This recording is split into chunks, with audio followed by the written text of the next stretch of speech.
Hello everyone. An empire across 3 continent के second part में आपका स्वागत है।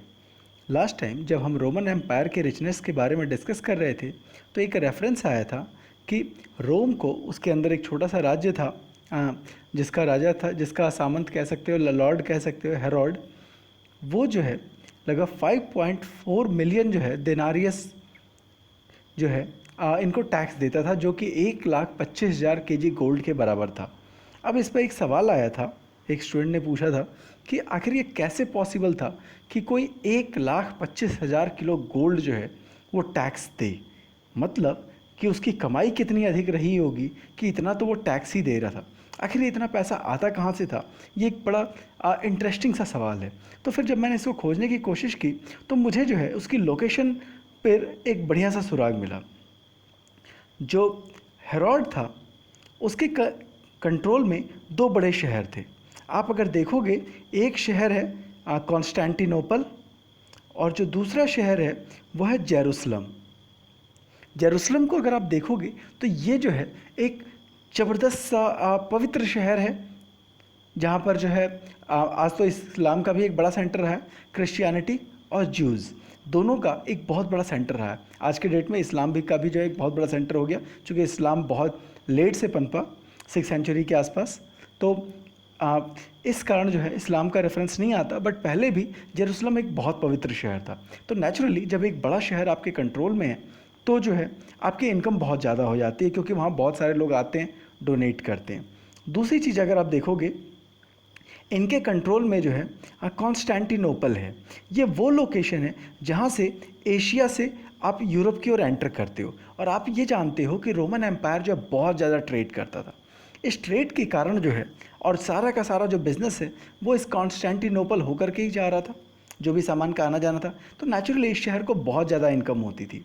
ठीक है, सिमिलरली आप इधर से भी अगर समंदर सी रूट से भी आ रहे हो तो भी आपको इन शहरों को टच करते हुए ही चलना होता था। इन सब चीज़ों से इनको बहुत इनकम होती थी। तो ये एक पहला रीज़न था। दूसरी चीज़ क्या थी, उस दौर में करेंसी जो है वो आप पेपर करेंसी तो थी नहीं, वो करेंसी सिल्वर और गोल्ड में होती थी। तो ऑब्वियसली आप जब हम 1,25,000 केजी गोल्ड कहते हैं तो दरअसल वो जो है आप 1,25,000 क्वाइंस के करीब में आप कह सकते हो उसको।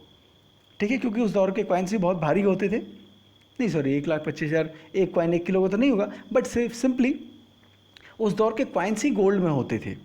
तो इसलिए भी जो है ये कोई बहुत बड़ी चीज़ नहीं थी उस दौर में। तीसरी चीज़, रोमन एम्पायर के कब्जे में बहुत सारे जो है गोल्ड सिल्वर के माइंस थे। तो नेचुरली जो है उस दौर में रोमन एम्पायर बहुत ज़्यादा इनकम जनरेट करता था। तो ये जो है मेजर वजहें थी जिसके कारण जो है जो हेरोड है उसके पास इतना पैसा आया। जब इनके पास पैसा है तो उन्होंने रोम को दिया। खैर, रोम के पास और भी दूसरे बहुत सारे सोर्सेज थे जिससे वो कमाते थे। इवन कि एक रेफरेंस मिलता है कि इंडिया से जो वो ब्लैक पेपर इंपोर्ट करते थे, ब्लैक पेपर काली मिर्च जो हम खाते हैं, जो सिंपल एक स्पाइसेस है, उसकी इतनी वैल्यू थी कि वो लोग ब्लैक पेपर को गोल्ड में तौल के खरीदते थे। इट मीन्स कि रोमन्स 1 किलो सोना रखते थे, तब जाकर के इंडियन 1 किलो ब्लैक पेपर रखते थे। इवन कि रास्ते में कई बार जो है युद्ध होते थे इस ब्लैक पेपर को छीनने के लिए। तो कुल मिलाकर के न्यूज़ ये इन्फॉर्मेशन ये निकल करके आती है कि रोमन्स एम्पायर में पैसा बहुत ज़्यादा था। और ये चीज़ उनके भव्य स्ट्रक्चर्स, शानदार इमारतों में भी जो है दिखता है। हम बीच बीच में पार्ट पार्ट में उनके स्ट्रक्चर्स को देखेंगे तो हमको ये चीज़ समझ में आएगी कि इतने मैसिव स्ट्रक्चर जो है बिना हैवी इनकम के पॉसिबल ही नहीं थे। अब हम आते हैं उनके एडमिनिस्ट्रेशन पे। तो बेसिकली रोम में जो इटली का इलाका है उसको उन्होंने जो है प्रोविंसेस में नहीं डिवाइड किया। इटली कहाँ पे है, आइए देखते हैं फिर से मैप पे। ये जो बीच में ये जो इटली का इलाका है, तो बेसिकली रोम की शुरुआत भी जो है यहीं से होती है। तो जो इटली का इलाका, इसको उन्होंने पुराने तरीके से ही रहने दिया, जहाँ पर ढेर सारे छोटे छोटे सिटी स्टेट्स से। तो इसको प्रोविंस में नहीं डिवाइड किया। बाकी जो इलाका है उसको उन्होंने अलग अलग प्रोविंसेस में डिवाइड किया। यहाँ देखिए, यहाँ पे एक प्रोविंस है, यहाँ पे अलग अलग जो है आपको लाइन्स दिख रही होंगी। तो बाकी पूरे इलाके को उन्होंने प्रोविंसेस में डिवाइड किया है, बट आपको इटली के इलाके में कोई भी प्रोविंस नहीं दिख रहा। तो ये इनके एडमिनिस्ट्रेशन की खास बात थी। इटली को उन्होंने वैसे ही रहने दिया, डायरेक्ट कंट्रोल किया, बाकी इलाके को उन्होंने प्रोविंसेस में बांट दिया। पहली चीज़। दूसरी चीज़, जितने भी प्रोविंसेस होते थे उनको कंट्रोल करने के लिए उन्होंने एक सिटी सिस्टम डेवलप किया। ठीक है, सिटी सिस्टम डेवलप किया जिसके दम पर जो है वो पूरे एरिया को कंट्रोल करते थे।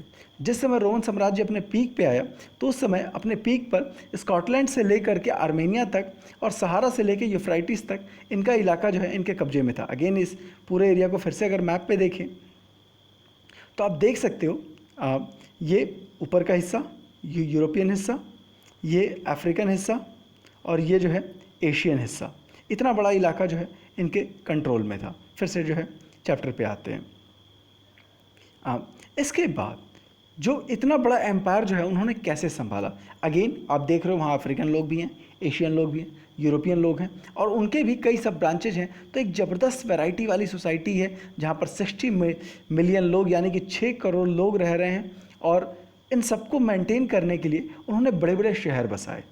कार्थरेज, अलेक्जेंड्रिया, एंटियोक, रोम खुद अपने आप में एक बड़ा शहर था, कॉन्स्टेंटिनोपल, ऐसे ऐसे बड़े बड़े शहर बसाए। इन शहरों का काम ही यही था कि वो अपने आसपास के इलाकों को कंट्रोल करे। जैसे कि आज के दौर में जो कैपिटल होता है तो ये कैपिटल की तरह ही काम करते थे।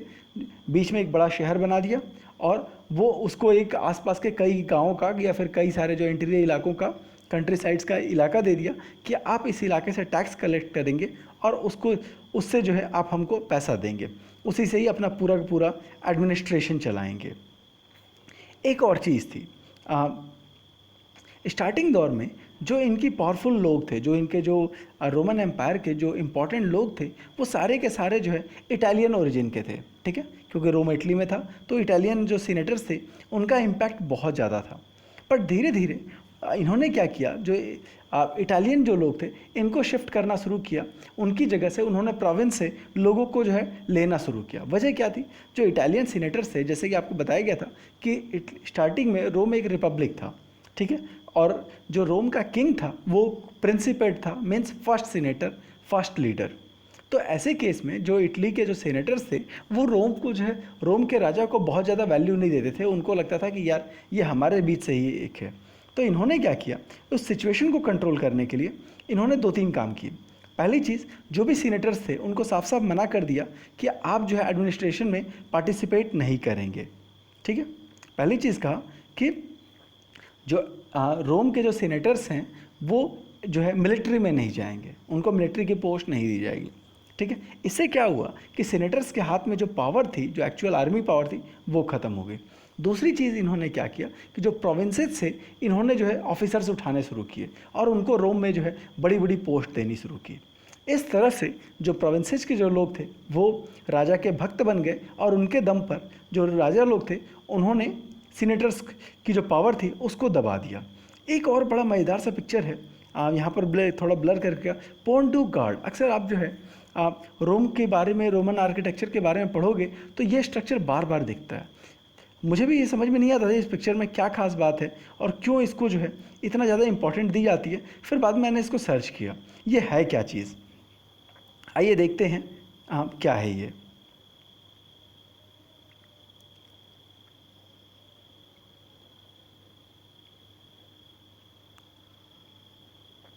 तो बेसिकली आप देख सकते हो एक बड़ी सी नदी बह रही है, दोनों साइड 2 ऊंचे पहाड़ हैं, उसी के ऊपर एक बड़ा सा जो है डैम बना हुआ है। दरअसल ये सिर्फ एक पुल ही नहीं है, थोड़ा सा रोकता हूँ, ये पूरी की पूरी जो है वाटर लाइन है।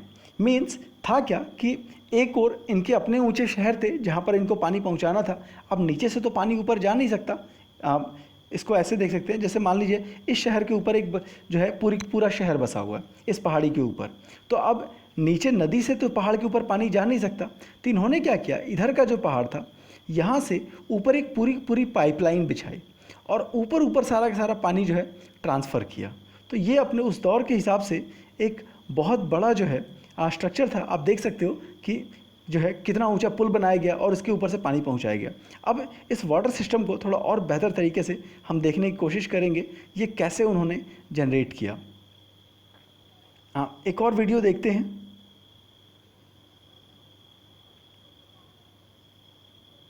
ये शायद अब बहुत ज़्यादा साफ हो। यहाँ देखिए किस तरह से उन्होंने पहाड़ों के ऊपर जो है पानी को मूव कराया। पूरे पहाड़ हैं, आप देख सकते हो, पहाड़ों के बीच में नाले खोदे और उनके अंदर पाइपलाइन डाल दी। इसके बाद जहाँ पर जो निचले इलाके थे फिर पाइपलाइन को लेकर के गए, फिर उन्होंने पहाड़ों के अंदर मूव कराया। अगेन देखिए जो है कितनी गहराई तक जाकर के किस तरह से पानी वो मूव कर रहा होगा, कितना मुश्किल रहा होगा इस तरह का स्ट्रक्चर खड़ा करना। और इस तरह से फाइनली जो निचले इलाके थे उसके ऊपर उन्होंने ब्रिजेज बना करके पानी को ऊपर से शिफ्ट कराया और फाइनली जो है वो पानी अपने शहर में ले करके गए। और ये सारा स्ट्रक्चर जो है उस दौर का भले है, लेकिन ये स्ट्रक्चर आज भी जो है यूज़ में आ रहा है। तो हम देख सकते हैं कि रोमन लोग जो है टेक्निकली किस हद तक एडवांस थे और अपनी चीज़ों के लिए मतलब किस हद तक वर्क करने को तैयार थे। नो डाउट इतना बड़ा स्ट्रक्चर खड़ा कर रहे हैं तो उसमें पैसा भी बहुत ज़्यादा खर्च हुआ होगा। खैर ये हमारे एग्ज़ाम का वो नहीं है, लेकिन हाँ थोड़ा सा रेफरेंस था, जानना ज़रूरी था, इसलिए मैंने बता दिया। खैर एडमिनिस्ट्रेशन में उन्होंने क्या किया, जो ओरिजिनल इटालियन सीनेटर्स थे उनको बाईपास करना शुरू किया। मिलिट्री कमांडर्स की जो भी पोस्ट थी वो सारा का सारा जो है उन्होंने प्रोविंसेस से उठाना शुरू किया।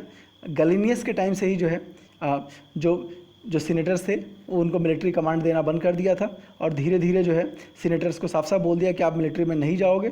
इससे क्या हुआ कि जो सीनेटर्स थे उनका प्रभाव कम होता चला गया और राजा की पावर बढ़ती चली गई। कुल मिलाकर के जो स्टार्टिंग के 250 साल थे, फर्स्ट सेंचुरी, सेकंड सेंचुरी और थर्ड सेंचुरी का अर्ली ईयर्स, यहाँ पर जो है एम्पायर काफ़ी स्ट्रांग रहता है। ठीक है, यहाँ पर और क्या होते हैं तो जो प्रोविंसेस हैं उन पर इनका प्रभाव पड़ता है, सिटीजनशिप उनको दे दी जाती है। ठीक है, इटली के जो लोग हैं उनका प्रभाव कम हो जाता है, इन्होंने उनको इग्नोर करना शुरू किया। सीनेट का जो इम्पैक्ट है वो कम होना शुरू हो गया। ठीक है, फिर उन्होंने धीरे धीरे क्या किया, जो प्रोविंसेस के जो लोग थे उनको सीनेटर बनाना शुरू किया और इससे क्या हुआ कि जो इटली का इम्पैक्ट था वो बहुत डाउन होता चला गया। दूसरी ओर जो अफ्रीकन लीडर्स हैं, जो एशियन लीडर्स हैं, उनका इम्पोर्टेंट बहुत ज़्यादा बढ़ गया। स्पेशली जो मेडिटेरेनियन सी के आसपास के जो लोग हैं, मेडिटेरेनियन इलाके हो गए, स्पेन का इलाका हो गया, अफ्रीका हो गया, ईस्ट मतलब एशियन इलाके हो गए, ये इलाके ज़्यादा इम्पॉर्टेंट हो गए। जो भी एम्पायर था, मैंने आपको बताया था कि पूरा एम्पायर जो सिटी के बेस पे चलता था। हर शहर की में कुछ खास चीज़ें बहुत कॉमन होती थी। हर शहर के पास अपना एक मजिस्ट्रेट होता था, एक सिटी की काउंसिल होती थी और उसके आसपास बहुत सारा जो है टेरिटरी होता था, बहुत सारे गांव होते थे जिसको वो कंट्रोल करता था। ठीक है, एक और चीज़, हर शहर जो है दूसरे शहर से इंडिपेंडेंट था। मतलब शहर को आप आज के डेट में एक स्टेट की तरह मान सकते हो। हर स्टेट एक दूसरे स्टेट से अलग होता है, उसके पास एक कैपिटल होती है, तो एक तरह से मान सकते हो ये कैपिटल को ही जो है उन्होंने सिटी कह दिया। ठीक है, तो जैसे कैपिटल जो है पूरे स्टेट को कंट्रोल करती है, वैसे ही जो है उनके दौर में जो है ये सिटी ही थे जो पूरे जो है एरिया को कवर कर रहे थे। और सीधी सी बात है, एक कैपिटल दूसरे कैपिटल को कवर नहीं करती।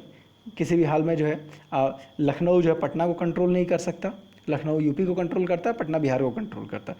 तो सिमिलरली इनके यहाँ भी था, एक शहर दूसरे शहर को कंट्रोल नहीं करता था, हर शहर को सिलेक्टेड गांव दिए गए थे जिनको पर उनको कंट्रोल करना था। एक और चीज़ थी, नॉर्मली एक शहर में रहना फ़ायदेमंद था, बट कई बार क्या होता था, जो राजा लोग थे वो नाराज़ हो जाते थे और गुस्से में जो शहर का स्टेटस विलेज कर देते थे और विलेज का स्टेटस शहर कर देते थे। इसका असर ये होता था कि शहरों का प्रभाव कम हो जाता था और शहर धीरे धीरे डाउन हो जाते थे। और जिस भी गांव को उन्होंने अपग्रेड करके सिटी कर दिया वो बहुत तेज़ी से डेवलप करने लगते थे। क्यों? क्योंकि सारा टैक्स उस गाँव में पहुँचने लगा, वहाँ नए नए स्ट्रक्चर्स आने लगे, जो एलिट्स लोग थे, पावरफुल लोग थे, वो उस जगह पर शिफ्ट हो जाते थे और वो एरिया डेवलप हो जाता था। एक जो है इन्फॉर्मेशन आती है डॉक्टर गैलन की, उनकी एक फेमस बुक है on good and bad diet. ये सब जो छोटे छोटे पॉइंट जो है इंपॉर्टेंट है, एग्जाम पर्पज से आपको जो है याद रखने चाहिए। डॉक्टर गैलन, बुक का नाम क्या है? On good and bad diet. इन्होंने ये कहा कि जिस समय फेमाइन आता था, फेमाइन जो है रोमन इलाकों में बहुत कॉमन होता था और उसके कारण सोसाइटी में मॉल न्यूट्रिशन और इलनेस बहुत कॉमन होती थी। जो शहर के लोग थे उनके अंदर ये रिवाज था कि वो जो है जैसे ही फसल कटती थी वैसे ही वो अगले साल भर के लिए सारा स्टॉक वो कलेक्ट कर लेते थे। सारा वीट, बार्ले, बीन्स, लेंटिल और जो कुछ भी पल्सेस थी वो सारा का सारा पहले ही वो जो है अपने कब्जे में ले लेते थे। ऐसे केस में जो कॉमन किसान होता था, जो गरीब आदमी होता था, जो इंटीरियर इलाकों में जो लोग रहते थे, उनके पास खाने पीने के लिए चीज़ें बहुत कम बच जाती थी और विंटर ख़त्म होते होते जो है उनके पास कुछ नहीं बचता था, अनहेल्दी फूड्स बचते थे, उनको पेड़ की जड़ें और छाले खाने के लिए मजबूर होना पड़ता था। मीन्स आप देख सकते हो कि जो शहरों में जो एलिट्स बैठे थे वो किस हद तक लोगों को एक्सप्लॉयट करते थे। खैर ये बात सिर्फ रोम के लिए ही नहीं थी, ये पूरी दुनिया में ये चीज़ें थी। Again public baths were the striking feature of Roman urban life. ये एक वीडियो सर्च करना, मुझे नेटवर्क अच्छा नहीं था इसलिए वीडियो डाउनलोड नहीं कर पाया, नेट पे यूट्यूब पे सर्च करना public bath of Roman empire. Romans जो है पब्लिक बाथ के पीछे दीवाने थे, मतलब बड़े बड़े शानदार जो है पैलेसेस बनाए और उसके अंदर एक बड़ा सा जो है क्या कहते हैं, आप कह सकते हो स्विमिंग पूल आज जैसे कह सकते हो, तो वैसे जो है पब्लिक बाथ बनाते थे जहाँ पर सब लोग साथ साथ नहाते थे। ठीक है, आज भी जो है कई ऐसे पब्लिक बाथ्स जो है इंग्लैंड में और दूसरे कंट्रीज में आज भी वो चल रहे हैं और आज भी जो है उनको लोग देखने आते हैं। और मज़े की बात ये थी कि वहाँ पर बाकायदा जो है पानी को गर्म किया जाता और वो गर्म पानी से नहाते थे। तो रोम में पानी की दिक्कत थी नहीं तो उन्होंने खूब सारे पब्लिक बाथ्स बनाए। यूट्यूब पे सर्च जरूर करना, बहुत शानदार सा है। बट रोम के लिए वो इम्पॉर्टेंट थे। बट जब एक ईरानियन राजा ने जो है, ईरान के राजा ने इसको अपने यहाँ इम्प्लीमेंट करने की कोशिश की तो सारे जो पुजारी लोग हैं बहुत नाराज़ हो गए। क्यों था क्या कि ईरान आप देखोगे वो थोड़ा रेगिस्तानी इलाका है, पानी बहुत कम है, तो ऐसे केस में पानी इनके लिए बहुत पवित्र चीज़ है। दूसरी चीज़ क्या है कि जो भी एशियन सोसाइटीज़ रही है वहाँ पर जो है प्राइवेसी की और जो है की इम्पोर्टेंस रही है, वहाँ बॉडी को ढकना बहुत कॉमन चीज़ रही है। आप ग्रीक लिटरेचर में देखोगे, रोमन लिटरेचर में देखोगे तो नंगी मूर्तियाँ बहुत कॉमन सी चीज़ थी। लोग नंगे लड़के नंगे लड़कियों की खूब फोटो बनाते थे, खूब तस्वीरें बनाते थे और बड़े शौक से लोग पेंटिंग बनाते थे। ठीक है, लेकिन ईरान में इन चीज़ों को जो है काफ़ी पर्दे से ढका जाता है, इवन कि सारे एशियन सोसाइटी में ऐसा ही रहा है। ठीक है, तो ईरान में जब पब्लिक बाथ की कॉन्सेप्ट कहा गया तो पहली चीज़ उनको ये लगी यार ये तो पानी का अपमान है, पानी देवी है, पानी महान है, पानी what ever so and so. तो उन्होंने कहा कि यह पानी की इंसल्ट है, आपने पवित्र पानी को नुकसान किया। और दूसरा, पब्लिक बाथ का मतलब सारे लोग एक साथ नहाएंगे, तो नेचुरली ये और भी गड़बड़ है। तो इस कारण जब ईरानियन राजा ने इस पब्लिक बाथ को अपने कंट्री में इंट्रोड्यूस करना शुरू किया तो ज़बरदस्त जो है उसको विरोध का सामना करना पड़ा। बट रोमन्स, उनके लिए तो मज़ा था, वो जो है खूब एंजॉय करते। इवन कि रोमन इतने प्रॉस्परस थे कि साल के 365-66 दिन में 176 डेज तो उन्होंने सिर्फ पार्टी के लिए रखे थे। यू कैन इमेजिन कि साल में 50% से ज़्यादा दिन, 176 जो है 50% के लगभग, सॉरी उस समय जो है जो ईयर भी था 365 से कुछ कमी था, 176 डेज उन्होंने रखे सिर्फ और सिर्फ पार्टी, फंक्शन और दूसरी एन्जॉयमेंट के लिए। सीधी सी बात है, ये ऐसा लोग एंजॉय तब करते जब उनके पास पैसा होता। सीधी सी बात है, एक गरीब आदमी जो लेबर दिन भर रिक्शा खींच रहा है वो एंजॉय करने की नहीं सोच सकता। एंजॉय करने की कौन सोच सकता है? खूब सारा एंजॉय करने की, जिसका खूब पैसा हो।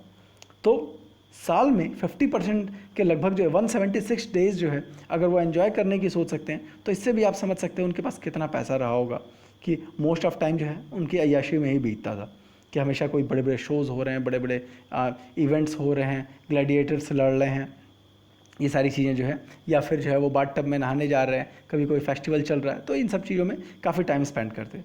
Third century crisis, first second century grand था, थर्ड सेंचुरी जो है स्टार्टिंग टाइम भी ठीक ठाक ही था, लगभग 230 तक आते थे। याद रखिएगा सेंचुरी पीछे चलता है, आज जब हम थर्ड सेंचुरी कहते हैं तो 200 से लेके 300, ठीक है। 19th सेंचुरी कहते हैं तो 1800 से जो है जब हम 19th सेंचुरी कहते हैं तो 1800 से 1899 होता है। इसी तरह से जब हम थर्ड सेंचुरी कहते हैं तो इसका मतलब होता है 200 से लेकर के 299, ठीक है। तो कंफ्यूज नहीं होना। तो फर्स्ट सेंचुरी बहुत अच्छी बीती है, सेकंड सेंचुरी बहुत अच्छी बीती है, थर्ड सेंचुरी की जो स्टार्टिंग पीरियड है 230 के बाद से सिचुएशन जो है थोड़ी क्रिटिकल होने शुरू हुई। हुआ क्या कि सबसे पहले ईरान में एक बड़ी ही पावरफुल एम्पायर जो है डेवलप होता, सासानियन। पहले भी दूसरे थे, पार्थियन थे। उसके बाद जो सासानियन आते हैं 225 में, ये बड़े एग्रेसिव होते हैं। 15 साल के भीतर ही जो है वो यूफ्राइटिस तक पहुंच जाते हैं।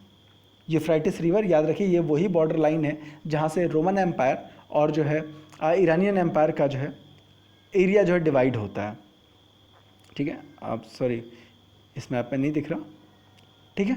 और आपको त्राजान की कहानी याद होगी कि त्राजान जो है इसी यूफ्राइटिस को पार करके जो है इंडिया जाने के सपना देखता है। अब क्या होता है कि 225 में जो पर्शियन एम्पायर था, ईरान से जो स्टार्ट होता है, वो बढ़ते बढ़ते जो यूफ्राइटिस पार करके यूरोप की ओर घुसने लगता है, ठीक है। तो कहानी अब उल्टी आ रही है। जो रोमन एग्रेसिवली आगे बढ़ रहे थे, अब रोमन शांत पड़ गए हैं और ईरान से जो सासानियन है, सासान जैसे इंडिया में मुगल्स थे, इनके यहाँ सासानियन थे, ठीक है। ये जो है यूफ्राइटिस तक पहुँच गए। एक रॉक इंस्क्रिप्शन मिलता है जो कि जो है उनके राजा शाहपुर फर्स्ट का है। उसने क्लेम किया कि हमने जो है रोमन इलाके पर अटैक किया और 60,000 रोमन सैनिकों को बंदी बनाया और उनकी जो ईस्टर्न कैपिटल है एंटियोक, उस पर कब्जा कर लिया। ठीक है, तो मीन्स एक कितना सस्ता, 100% तो नहीं कह सकते, लेकिन फिर भी अगर उसने दावा किया है तो इट मीन्स कि रोमन को उन्होंने बहुत तगड़ा नुकसान पहुंचाया था। इसी तरह से आप जो जर्मनी साइड से इन पर अटैक्स होने शुरू होते हैं, फ्रैंक्स, गोथ्स। ठीक है, था क्या, इसको फिर से देखते हैं, इसको मैप पे आप अगर देखोगे तो यहाँ से जर्मनी के इलाके से यहाँ पर जो है रोमन इलाकों पर अटैक्स होने शुरू होते हैं। और याद रखिए रोम इनके ज़्यादा दूर है नहीं, और ये जो ट्राइबल सोसाइटी जब इन पे अटैक करना शुरू करती है, उससे जो है रोमन साम्राज्य को बहुत नुकसान हो जाता है। एक फेमस वो लाइन भी है, जब रोम जल रहा था तो नीरो बंसी बजा रहा था। ये कहानी लगभग उसी दौर की है, क्या, when Rome was burning Nero was piping. ठीक है, तो उन्होंने जब लगातार अटैक करके साम्राज्य को काफ़ी हद तक कमज़ोर कर दिया। 233 से 280 के बीच में कई बार अटैक्स होते हैं और रोमन के साम्राज्य की कंडीशन जो है काफ़ी ख़राब होने लगती है। इसी टाइम जो रोम के जो खुद के जो लोग थे, जो उनके राजा थे, वो बहुत पावरफुल नहीं रह गए थे। 47 ईयर्स में 25 एम्परर चेंज हो गए। मात्र जो है मतलब एक राजा को 2 साल भी ढंग से नहीं मिला राज्य चलाने के लिए। इट मीन्स कि अब राजाओं की हालत जो है खुद को ज़िंदा रखने के लिए ही जो है बिजी थी कि किस तरह से अपना साम्राज्य बचा ले, किस तरह से खुद को ज़िंदा रख ले। सीधी सी बात है, जब राजा कमज़ोर होता है तो राज्य अपने आप हालत ख़राब हो जाती है। ये ठीक है, तो इस तरह से ये जो सोसाइटी है, रोमन एम्पायर है, वो काफ़ी कमज़ोर होता चला जाता है और वो उतना इफेक्टिव नहीं रह जाता। Gender, literacy and culture. Roman society कैसी थी? रोमन सोसाइटी में न्यूक्लियर फैमिली चलती थी। अब ये न्यूक्लियर फैमिली क्या है? न्यूक्लियर फैमिली का मतलब हस्बैंड, वाइफ, बच्चा, इससे ज़्यादा जो है नहीं। जैसे इंडियन में क्या होता है, जॉइंट फैमिली होती है, एक दादाजी होंगे, दादी होंगे, उसके बाद जो चार जो है उनके बेटे होंगे, बेटों की जो है वाइफ्स होंगी, उनके बच्चे होंगे, तो ये जॉइंट फैमिली होती है। न्यूक्लियर फैमिली मतलब हस्बैंड, वाइफ, बच्चा। इवन कि जो एडल्ट सन होते थे वो भी जो है अपनी फैमिली के साथ नहीं रहते थे। ठीक है, हालांकि कुछ एक एक्सेप्शन मिलते हैं कि एडल्ट ब्रदर्स जो है साथ में रहे थे, बट ये रेयर केस है, नॉर्मली हस्बैंड, वाइफ, बच्चा। लेकिन हाँ, एक मज़े की चीज़ थी, उन्होंने स्लेव्स को फैमिली का मेंबर माना था, जो उनके घर में जो काम करने के लिए, चूँकि रोमन बहुत पैसे वाले थे तो सारा काम खुद तो करते नहीं, सारा काम नौकरों से के भरोसे थे, तो इस कारण स्लेव्स को फैमिली मेंबर माना गया था। ये बड़ी बात है। अपने बेटा बड़ा हो गया, शादी हो गई, उसको फैमिली का पार्ट नहीं मानते थे, बट नौकरों को मानते थे, क्योंकि नौकर के बिना तो काम चलेगा नहीं। अच्छा, जो उनका जो मैरिज सिस्टम मिलता है, ठीक है, मैरिज सिस्टम भी जो है उसमें भी जो वाइफ है वो अपनी प्रॉपर्टी जो है हस्बैंड को नहीं देती थी। ये सबसे बड़ी बात है। ये कोई इंपॉर्टेंट क्वेश्चन पूछता है एग्जाम में कि जो वहाँ पे रोमन वुमेन्स की कंडीशन की कैसी थी, तो रोमन वुमेन की कंडीशन काफ़ी समय तक यूरोप की 18th-19th सेंचुरी की यूरोपियन वुमेन से बेहतर थी। कैसे? तो यही सारे पॉइंट्स आपको लिखने होंगे कि जो वुमेन हैं जब शादी होती थी तो अपने हस्बैंड को अपनी सारी प्रॉपर्टी नहीं दे देती थी। जो भी उसके मम्मी पापा ने उसको प्रॉपर्टी दी है वो उसको नहीं दे देती थी। हस्बैंड को सिर्फ जो है वुमेन के साथ जो डॉवरी आती थी, अब देखो मतलब यूरोप में भी डॉवरी थी, रोमन एम्पायर आज से जो है 2000 साल पहले भी डॉवरी थी। तो जो लड़की के साथ गिफ्ट आता था वही हस्बैंड को मिलता था।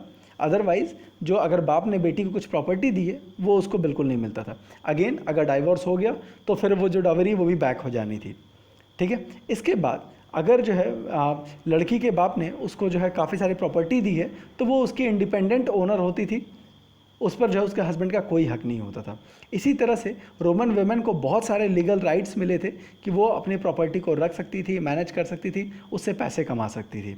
इस तरह से जो हस्बैंड वाइफ थे वो फाइनेंशियल तौर पे वो एक एंटिटी ना होकर के दो एंटिटी थे, मतलब दो अलग अलग पर्सनालिटी थे फाइनेंशियल।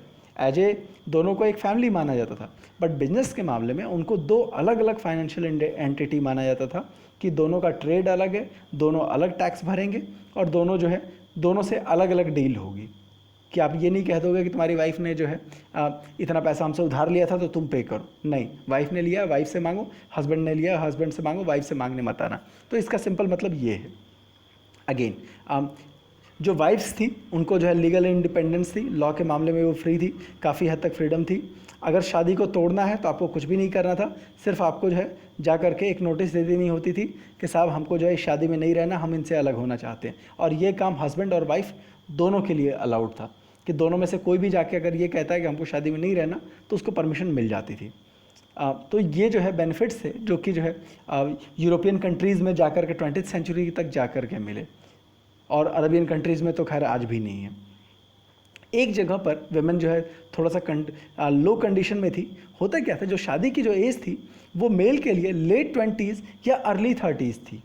मीन्स 25 से 6 के बाद से लेकर के अच्छा, जब हम जो है डिकेड की बात करते हैं तो डिकेड आगे चलता है। मीन्स अगर हम 80 का डिकेड कह रहे हैं तो इसका मतलब होता है 80 से लेकर के 89, ठीक है। 80 का डिकेड 80 से 89, 90s का डिकेड कह रहे हैं तो 90 से लेकर के 99, डिकेड आगे चल रहा है और जो सेंचुरी होती है वो पीछे चलती है। तो वो जो है अर्ली 20 जो मेल हैं अर्ली 20 से लेकर के लेट 20 से लेकर के अर्ली 30s में शादी करते थे। मतलब 25-26 से लेकर के 35-36 तक उनकी शादी होती थी। अगेन जब लड़की की शादी होती थी तो लड़की जो है वो टीन एज से लेकर 20s तक होती थी। मीन्स टीन एज का मतलब क्या, लगभग जो है 13 से लेकर के 20s तक, 13 से लेकर के 20 तक इनकी शादी होती। तो नेचुरली हस्बैंड और वाइफ में लगभग 8 से 10 साल का गैप होता था।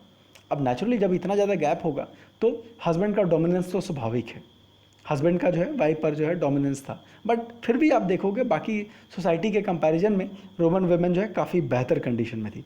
ऐसे भी एग्जांपल मिलते हैं कि जो वेमेन थी उनकी काफ़ी पिटाई होती थी। एक बहुत बड़े संत रहे अगस्टाइन, उन्होंने काफ़ी रेफरेंस दिया हुआ है कि जो उनकी माँ थी उनको उनके जो पिता थे बहुत पीटते थे, और वो खुद एक बिशप थे। तो बहुत सारी औरतें उनके पास रोते हुए आती थी और वो भी बताती थी कि उनकी जो है बहुत पिटाई हुई है। इट मीन्स कि सोसाइटी में हस्बैंड जो है वो वाइफ्स को बहुत ज़्यादा पीटते थे। इवन कि फादर्स को फैमिली पे ज़रूरत से ज़्यादा ही कंट्रोल होता था। इवन कि कुछ खास केस में हस्बैंड को यह राइट था कि अगर वाइफ का कुछ इलीगल रिलेशन हुआ है और इस बात का शक है कि जो बच्चा पैदा हुआ है वो एक इलीगल चाइल्ड है या अनवांटेड चाइल्ड है, तो वो उसको उठा करके बाहर के ठंडक में छोड़ देते थे ताकि वो जाके मर जाए और कोई उसको क्वेश्चन नहीं करता था कि तुमने ऐसा क्यों किया। गलत था, बट उस दौर में चीज़ें जो है मान्य थी। What about literacy? नॉर्मली जो है लिटरेसी सफिशिएंट थी। पॉम्पेई में आपको दीवारों पर बहुत सारी पेंटिंग्स मिलती है, ग्राफिटी मिलती है, स्ट्रक्चर्स मिलते हैं और ऐसे बहुत सारे एविडेंसेस मिलते हैं, एडवर्टाइजमेंट मिलते हैं, जिससे पता चलता है लिटरेसी बहुत ज़्यादा रही थी। इजिप्ट में वहाँ पर जो कई सारे पपायरी रिकॉर्ड्स मिलते हैं जिसमें ये बताया जाता है कि XYZ जो है वो पढ़ लिख नहीं सकता। कई बार वो बताता है कि यार ये आदमी पढ़ने, लीगल डॉक्यूमेंट्स हैं तो उसमें जो है किसी को साइन करने बोला तो फिर वो बताया कि नहीं वो पढ़ लिख नहीं सकता। बट फिर भी अगर इस तरह की चूँकि रिटन रिकॉर्ड्स बहुत ज़्यादा मिले हैं तो उससे ये लगता है कि जो थोड़ा सा जो है ठीक ठाक सोसाइटी थी, मीन्स जो मिडिल क्लास या अपर क्लास था जिसमें सोल्जर्स थे, आर्मी ऑफिसर्स थे, स्टेट मैनेजर्स थे, लैंड होल्डर्स थे, तो ये इन सब में लिटरेसी बहुत अच्छी थी। इवन कि एक बड़ा मज़ेदार सा जो है ग्राफिटी मिलता है एडवर्टाइजमेंट पॉम्पेई में कि wall I admire you for not collapsing in ruin when you have to support much boring writings on you. एक पेंटिंग का जो है रेफरेंस मिलता है, वहाँ पर जो है एक कॉमेडी वाली लाइन लिखी गई कि हे दीवाल तुम इतनी बकवास लाइन लिखी हुई है, तुम इसको ढोते ढोते बोर नहीं हो गई और खुद नहीं गिर गई। तो ये सब चीज़ें रही है। यहाँ पर एक और जो है वॉल पेंटिंग रही है जिसमें आप देख सकते हो कि किस अलग अलग तरह के लोग हैं, अलग अलग ड्रेसिंग सेंस बताते हैं कि रोमन सोसाइटी किस हद तक जो है मिक्स सोसाइटी थी और कितने तरह के लोग यहाँ रहते थे। ऐसे ही ये थोड़ा पिक्चर साफ़ नहीं है, दीवारों पर बड़े शानदार शानदार पेंटिंग जो है उस दौर में मिलते हैं, उनके एविडेंसेस मिलते हैं। कल्चरल डाइवर्सिटी बहुत ज़्यादा थी, आपको बताया था कि वो यूरोप में भी है, एशिया में भी है, अफ्रीका में भी है। तो ये क्वाइट नेचुरल था कि उनके यहाँ जो है बहुत ज़्यादा वैरायटी थी, अलग अलग रिलीजियस कल्ट्स थे, अलग अलग देवता थे। बट धीरे धीरे जब क्रिश्चियनिटी आती है वो सबको मर्ज कर जाती है। उनकी लैंग्वेजेज अलग अलग थी, ड्रेसेज अलग थी। ड्रेसेस तो आप देख भी सकते हो पिक्चर्स में, सबके ड्रेसेस, हेयर स्टाइल वो सब जो है अलग अलग है। उनके जो सोशल कॉस्ट्यूम्स, फूड, ऑर्गेनाइजेशन, सब कुछ जो है अलग अलग था।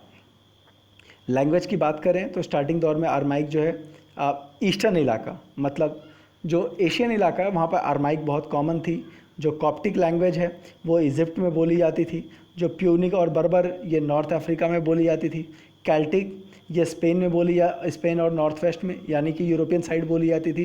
ये लैंग्वेज का थोड़ा सा डिस्क्रिप्शन देख लेना। अरमाइक यूफ्राइटिस के वेस्ट में एशियन इलाका, कैप्टिक इजिप्ट में, प्यूनिक बर्बर नॉर्थ अफ्रीका में, कैल्टिक स्पेन और जो है नॉर्थ वेस्ट में।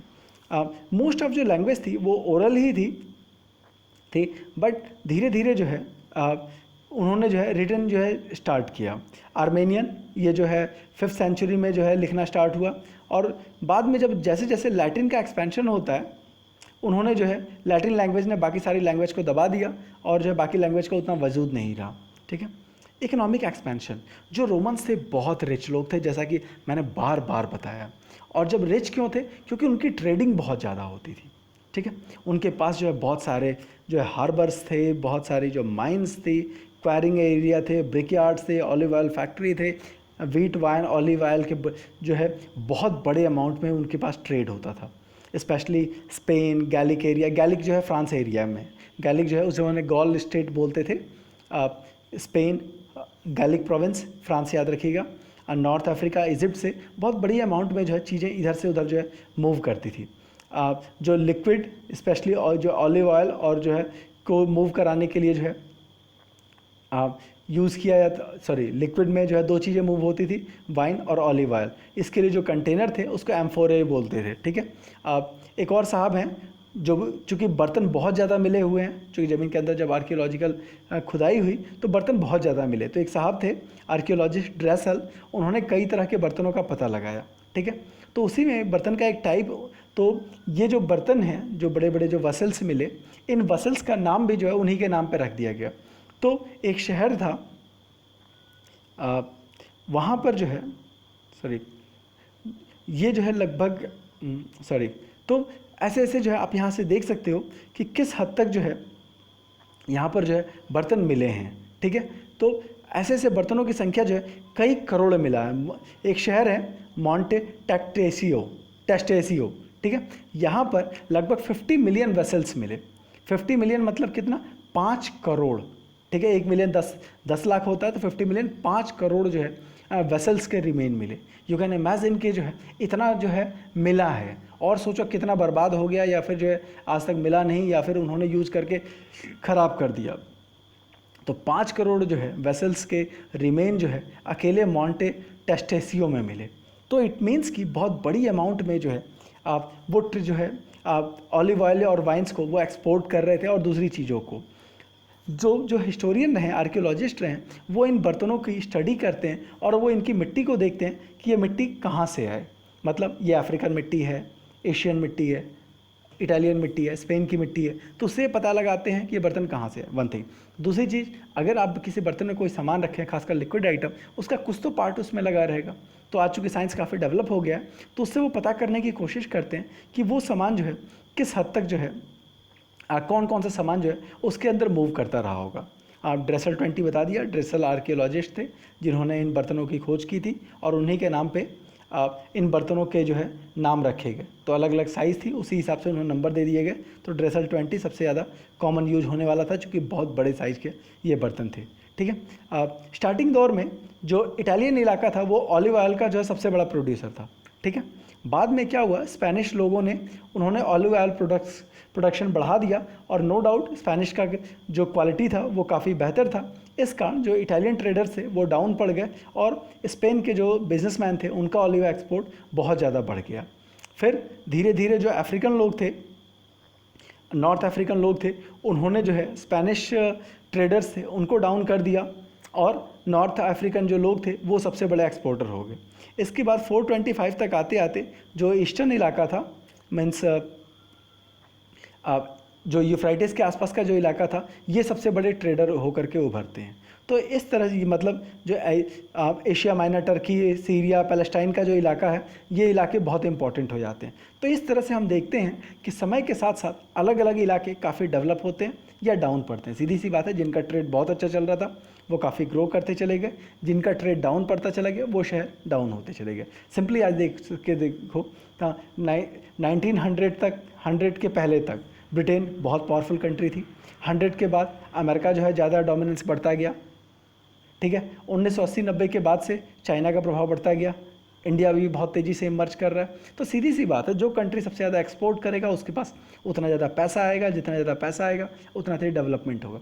तो यही इनके यहाँ भी हो रहा है। सबसे पहले इटली का एक्सपोर्ट ज़्यादा था, इटली बहुत डेवलप किया, फिर बाद में इटली को रिप्लेस कर दिया जो है स्पेन ने, स्पेन का डेवलपमेंट बढ़ गया, फिर उनको रिप्लेस किया जो है नॉर्थ अफ्रीका ने वो डेवलप करने लगे, फिर उनको रिप्लेस किया सीरिया, टर्की और पैलेस्टाइन ने, तो ये इंपॉर्टेंट हो गए।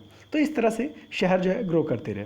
क्या सारे इलाके डेवलप थे? नहीं, कुछ इलाके ऐसे थे जो बड़े बंजर वीरान थे, ठीक है, जहाँ पर जो है स्पेशली जैसे नुमिडिया एक इलाका है अल्जीरिया में, वो सारा का सारा जो बड़ा घटिया इलाका था। इसी तरह से कुछ जगह काफ़ी फेमस थे, जैसे कैंपेनिया का इटली में, सिसिली आइलैंड्स हैं, फ़ायूम इजिप्ट में, गैलीली बाइजैकियम ट्यूनीशिया में, साउथ गॉल और साउदर्न स्पेन, ये वो इलाके थे जो बहुत ज़्यादा जो है डेंसली पॉपुलेटेड थे और बहुत वेल्दी थे, क्योंकि इनका प्रोडक्शन बहुत ज़्यादा था।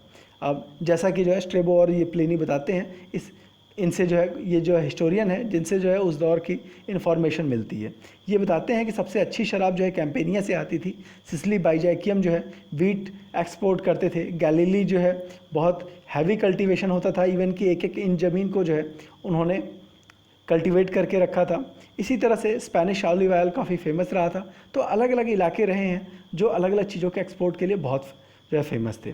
कुछ इलाके बहुत अनडेवलप्ड जैसे थे, जैसे जिसके बारे में बताया था ट्रांस ह्यूमन्स, वो एक जगह हार्डर्स थे जो एक जगह से दूसरी जगह मूव करते थे। स्पेशली जो है ये अफ्रीका का जो डेजर्ट इलाका है, अल्जीरिया का इलाका है जिसमें नुमिडिया, यहाँ पर जो है ट्राइबल्स थे जो कि जो है जानवरों को पालते थे और उन्हीं को लेकर के एक जगह से दूसरी जगह मूव करते रहते थे, ठीक है। एक और चीज़ थी, रोमन जो साम्राज्य था वो अपने आप में जो है अनबिलीवेबल रूप से टेक्निकली एडवांस था। उन्होंने कई सारे जो है अजीब शानदार जो मशीनें बनाई जिसके दम पे जो बड़े बड़े स्ट्रक्चर्स खड़ा कर पाए। आपको जो है उनका वाटर अरेंजमेंट आपको याद होगा कि किस तरह से उन्होंने जो है इतना शानदार जो है एक पहाड़ से दूसरे पहाड़ पर उन्होंने पानी मूव कराने की टेक्निक बना ली। इसी तरह से उन्होंने हाइड्रोलिक माइनिंग टेक्निक बनाई, मतलब जो नदी का जो फ्लो आता है उसमें उन्होंने जो है टरबाइन लगा दी और उससे जो है उन्होंने ज़मीन से जो है मेटल्स निकालने शुरू कर दिए। स्पेन में जो है गोल्ड सिल्वर के माइंस बनाना शुरू किया, उसी जो है वाटर मिल से ही जो है उन्होंने आटा पीसना शुरू किया। और हालत ये थी कि उन माइंस से फर्स्ट और सेकंड सेंचुरी, मतलब आज से 2000 साल पहले इतना ज़्यादा वो प्रोडक्शन कर रहे थे, उतना प्रोडक्शन जो है यूरोप में लाने में 19th सेंचुरी लग गया, 1800 साल लग गए उस लेवल तक प्रोडक्शन पहुँचाने में। एडिशनली उनका बैंकिंग और कमर्शियल सेक्टर जो है वो भी काफ़ी डेवलप्ड था, जिसके दम पर जो है वो तेज़ी से सामान एक जगह से दूसरी जगह मूव करा पाते थे। इस तरह से आज का टॉपिक हम यहाँ ख़त्म करते हैं। आशा करता हूँ चीज़ें आपको समझ में आई होगी और आपका दिन अच्छा हो। वीडियो अगर अच्छा लग रहा हो तो आप वीडियो को लाइक, सब्सक्राइब और शेयर ज़रूर कीजिएगा। धन्यवाद, आपका दिन शुभ हो।